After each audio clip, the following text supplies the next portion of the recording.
Hey guys, I'm so excited to share with you some really big news. My Apple Motion course is just weeks from release. It's called Motion Launchpad, and it covers all the fundamentals you need to know about Apple Motion so you can follow along better with my tutorials here on YouTube and unleash your own creativity and have a lot of ideas about how you can make your own motion graphic animations. Motion Launchpad covers everything you need to know to really understand motion. We're going to talk about behaviors, replicators, emitters, masking, filters, and of course the 3D camera, all the stuff I know you guys want to know more about. This course is divided into lessons and then practical applications. So you'll get an in-depth lesson on a certain feature in motion like the camera, and then we're going to apply it to a project that we all work on together step by step. And that project is going to get more and more complex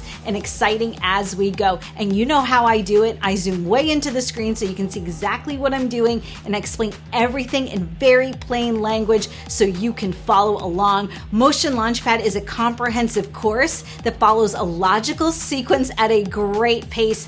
Right now we're doing pre-order pricing at JennJager.com before Motion Launchpad drops, so you should definitely grab that deal. I'm so excited to share with you what I've been working on for months and you guys have been asking about nonstop. Let's do this.